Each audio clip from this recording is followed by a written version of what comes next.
Well, let's go to court reporter Sarah Farnsworth in our Melbourne newsroom. And Sarah, it was a long trial, but what was central to the case? Well, it was a 4-week trial in the Victorian Supreme Court, and very central to the case was a police interview that took place with Sokaluk about 5 days after the inferno ripped through that Latrobe Valley town on Black Saturday. Now, in that, he gave an explanation as to why he believed he may have started that fire. It's to do with some cigarette ash he threw out of his car window. He never denied being in the area. In fact, his car was found burnt out there the next day. So his 2006 interview was very central to the case, and I believe you have some of that. Well, we don't actually have that, but what was the reaction to the verdict in the courtroom?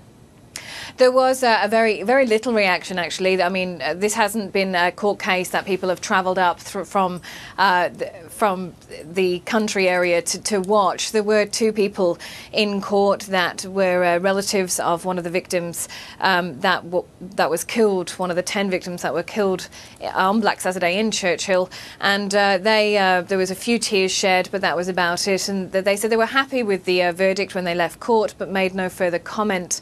Brendan Sokaluk's father has been in court throughout the trial, and he also left court without giving very little comment.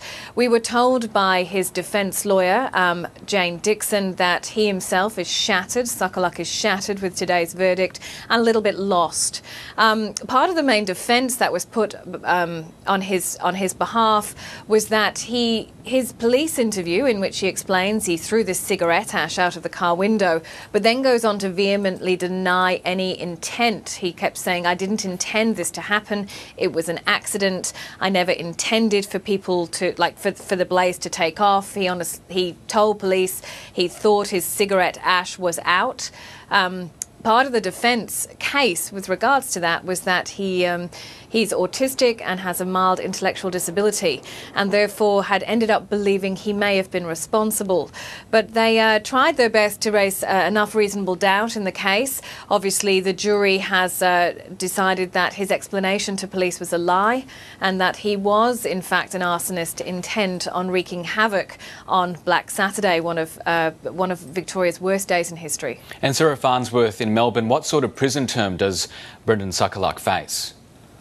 Well, he'll be sentenced at a later date, but the charge itself, he was found guilty of 10 counts of arson causing death. That charge itself carries a maximum 25 years in jail. Obviously, it's not like he's facing 250 years in jail. The judge would decide exactly his proportion of that sentence to be served, but his lawyer has already indicated that an appeal is likely. OK, Sarah Farnsworth in Melbourne, thanks for your time.